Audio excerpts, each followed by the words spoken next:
বড়ো ডাঙৰীয়াৰ নেতৃত্বত আমাৰ BTC চৰকাৰখনে সিদ্ধান্ত লোৱা হৈছে যে প্ৰতিখন সমষ্টিত পৰিষদীয় সমষ্টিৰ অন্তৰ্গত বেনিফিচিয়াৰীসকলৰ লগত লৈ পেলাই বেনিফিচিয়াৰী নিয়োগ কৰা আৰু সেই মৰ্মে আজি আমি মৰ্টনগুৰি সমষ্টিৰ অন্তৰ্গত কিমান আমাৰ চৰকাৰী আঁচনি গ্ৰহণ কৰা ব্যক্তিসকল আছে তেওঁলোকক মাতি আনি পেলাই আমি চিধা পোনপটীয়া এটা আলোচনা যে চৰকাৰী আঁচনি কিমান আমাৰ ৰাইজক উপকৃত কৰিব এই কথাটো আমি অনুমান পাইছোঁ। স্বতঃস্ফূৰ্তভাৱে আমাৰ বেনিফিচিয়াৰীবিলাকে উপস্থিত হ'ল। ইয়াত আমাক সহায় কৰিব যে অনাগত দিনত চৰকাৰে কেনেকৈ ভাল এটা আঁচনি তৈয়াৰ কৰিব পাৰে এই কথাটো আমি এটা উপলব্ধি কৰিছোঁ। গতিকে সুন্দৰ এটা পৰিৱেশ ৰাইজে দেখিছে যে প্ৰমোদ বড়ো ডাঙৰীয়াৰ নেতৃত্বত শান্তি স্থাপন হৈ গ'ল, উন্নতিৰ কাৰণে কাম কৰি আছে, আঁচনিবিলাক দি আছে। গতিকে আঁচনি গ্ৰহণ কৰা ব্যক্তিসকলৰ মুখত আমি হাঁহি মুখ দেখিছোঁ। সকলোৱে ইয়াত আহিছে আৰু ভাল পৰিৱেশ আমাৰ মাজত আহিছে আৰু অনাগত দিনত মই ভাবোঁ আমাৰ প্ৰতিষ্ঠিত জনসাধাৰণে এনেকৈ এটা মিলা প্ৰীতিৰে জীয়াই থকাৰ কাৰণে এটা পৰিৱেশ পাই থাকে। দলীয়ভাৱে আমাৰ স্থিতি একেবাৰে মজবুত। UPPL দল হিচাপে আমাৰ স্থিতি একেবাৰে মজবুত। 40টা সমষ্টিত খেলিব পৰা আমাৰ শক্তি আছে আৰু সেই শক্তি ইতিমধ্যে আমাৰ একেবাৰে মজবুত কৰা হ'ল। প্ৰত্যেকটা বুথ কমিটি ইতিমধ্যে গঠন কৰা হ'ল, কাম কৰাও হ'ল। খালি ডেটটোহে আমি ৰখি আছোঁ। আমি শুনিছোঁ ছেপ্টেম্বৰত হ'ব। যদি ছেপ্টেম্বৰত হয় ইয়াৰ বাবে আমাৰ একেবাৰে যিটো আমাৰ প্ৰস্তুতি দৰকাৰ আছে প্ৰায় সম্পূৰ্ণ হৈ গ'ল। একদম ধুনীয়া এটা পৰিৱেশ আৰু মই ভাবোঁ ৰাইজে এইবাৰ UPPL দলক সহায় কৰিব, আমাক মৰম কৰিব। কাৰণটো হ'ল এই অঞ্চলত শান্তি স্থাপন কৰা ব্যক্তি হ'ল প্ৰমোদ বড়ো ডাঙৰীয়া। তেখেতৰ নেতৃত্বত এই অঞ্চলৰ 35 লক্ষ জনসাধাৰণে কোনো এটা ভয় শংকা নথকাকৈ জীৱন নিৰ্বাহন কৰিবৰ কাৰণে এটা পৰিৱেশ পাইছে, উন্নতিও কৰি আছে, চৰকাৰী আঁচনি দি আছে। এনেকৈ এটা পৰিৱেশটো ৰাইজে বিচাৰি, গতিকে ৰাইজে সেই পৰিৱেশটো বিচাৰি, গতিকে ৰাইজে ৰাজনীতিকভাৱেও নিশ্চয় প্ৰমোদ বড়ো ডাঙৰীয়াক মৰম কৰিব, এইটো আমাৰ এটা আত্মবিশ্বাস। পৰ্বতজোৰা কিন্তু এক এতিয়াতো উৎসৱটো হোৱাই নাই। মাটি আমি ল'ব সিদ্ধান্ত লোৱা হৈছে, মাটি কোনফালে ল'ব কোনফালে নল'ব এইটোৱে আলোচনা কৰি আছে। আপোনালোকৰ দলৰ পৰা কি কৰিব? আমিতো চৰকাৰৰ আছোঁ, আমাৰ কথাটো কি আছে, বিটিআৰ এৰিয়াখন হয় 40-45 বছৰ আন্দোলনৰ লগত জড়িত। এই অঞ্চলত কোনো উন্নতিও হোৱা নাই, নহয় জানো? আমি আন্দোলন কৰিছোঁ কিহৰ কাৰণে? এই অঞ্চলৰ অধিকাৰৰ কাৰণে, এই অঞ্চলৰ উন্নতিৰ কাৰণে, এই স্কুল কলেজ বনাবৰ কাৰণে, ইণ্ডাষ্ট্ৰী বনাবৰ কাৰণে আন্দোলন কৰা হৈছিল বিটিআৰ বাকী ৰাইজে।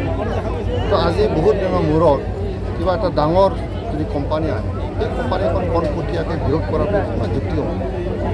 তাত ভাবিব লাগিব, চাব লাগিব। ইমান নিবনুৱা সমস্যা আছে আমাৰ। সকলোৱে বিচাৰে যে মোৰ ল'ৰা চাকৰি পাওক, মোৰ ল'ৰা কাম পাওক, এইটো সকলোৱে বিচাৰে নে নাই?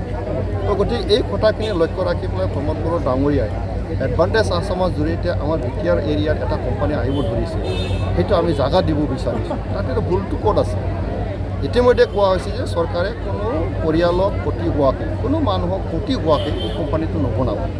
যদি বনায় সকলোৰ লগত আলোচনা কৰি পেলাই আৰু কাৰো ক্ষতি নোহোৱাকৈ প্ৰতিষ্ঠানটো বনাব বিচাৰিছে। তাত যদি সকলোৱে সহায় কৰে ভাল, সেইটোকে আমি কৰি আছোঁ আৰু আমাৰ ষ্টেণ্ডটো সেইটোৱে। ৰাইজৰ কাৰণে আমি ভাল কৰি আছোঁ, ৰাইজৰ কাৰণে কাম কৰিম। এটা কথা স্পষ্ট যে UPPL কোনো বিটিআৰ বাকীৰ ক্ষতি হোৱাকৈ আমি কাম নকৰোঁ, আমি চিন্তাও নকৰোঁ। আজি যিটো চিন্তা কৰিছোঁ ৰাইজৰ ভালৰ কাৰণে চিন্তা কৰিছোঁ। গতিকে সকলোৰ লগত আলোচনা কৰি পেলাই সমস্যাটো সমাধান কৰাৰ চেষ্টা কৰিব লাগে। মিত্ৰতা কাৰ লগত চৰকাৰ গঠনৰ ক্ষেত্ৰত এতিয়া ৰাইট নাও ডিচেম্বৰলৈকে আমাৰ মিত্ৰতা আছে। সকলোৱে জানে আমি ইণ্ডিয়াৰ লগত আছোঁ, দিল্লীত আমি একেলগে আছোঁ, ষ্টেটত আমি একেলগে আছোঁ, বিটিআৰ একেলগে চলি আছোঁ, নহয় জানো? তো মিত্ৰতা যদি প্ৰশ্ন কৰে আজিৰ তাৰিখত আমি একেলগে আছোঁ, ইণ্ডিয়া হিচাপে আছোঁ। যেতিয়া BTC নিৰ্বাচন ঘোষণা হ'ব তেতিয়া কি আহিব তেতিয়া আমি জনাম যে কাৰ লগত কি হয় কি নহয়। কিন্তু আমাৰ UPPL দল হিচাপে 40টা সমষ্টিত খেলিব পৰা আমাৰ শক্তি আছে আৰু আমাৰ দল এই ভূমিতে আমি জন্মগ্ৰহণ কৰিছোঁ। আমিতো আৰু কলকাতাত জন্ম হোৱা নাই, আমিতো আৰু দিল্লী মুম্বাইতো জন্ম হোৱা নাই। আমাৰ জীৱন মৰণ ইয়াতে, ইয়াৰ হাৱা পানী আমি খাই ডাঙৰ দীঘল হৈছোঁ আৰু আমি জানো যে এই অঞ্চলত বসবাস কৰা ৰাইজৰ দুখ বেদনা, তেওঁলোকৰ দায়বদ্ধতাৰে কাম কৰা আমাৰ ইচ্ছা আছে। সেইকাৰণে আমাৰ UPPL জন্ম, নহয় জানো? তো গতিকে আমাৰ শক্তি আমাৰ ভূমি, আমাৰ শক্তি আমাৰ 35 লক্ষ জনসাধাৰণৰ ওচৰত আছে। এই শক্তিটো লৈ পেলাই আমি নিৰ্বাচনত অংশগ্ৰহণ কৰোঁ। তো এইকাৰণে এইবাৰ নিৰ্বাচনত আমি কৈছোঁ 40টা সমষ্টিত আমি খেলিম। কোনে কিমান খেলিব, কিমান নিখেলিব, কোনে কি কৰিব, কি নকৰিব, সেইটো সময়ত ৰাইজে বুজি পাব। তো সদ্যহতে আমাৰ ষ্টেণ্ডটো ক্লিয়াৰ, 40টা সময়ত আমি খেলিম, আমি চৰকাৰ গঠন কিমানখন আমি দখল কৰিম। ৰাইজে আমাক মৰম কৰিব, আমাৰ আত্মবিশ্বাস আছে।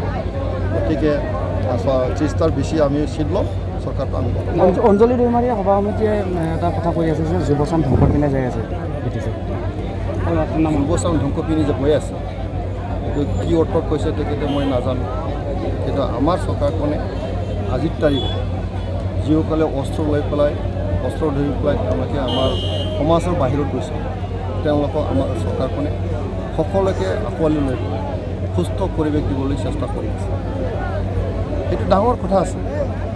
আমাৰ এতিয়া অঞ্চলখনত অস্ত্ৰ লৈ পেলাই যুদ্ধ কৰিবলৈ মানুহে আমাৰ দেশৰ বাহিৰত গৈছে, নহয় জানো? এই ল'ৰাবিলাকক, এই ছোৱালীবিলাকক আমাৰ দেশত আনি পেলাই মেইন ষ্ট্ৰীমৰ লগত জড়িত কৰি পেলাই সুস্থ সমাজ গঢ়ি তুলিবৰ কাৰণে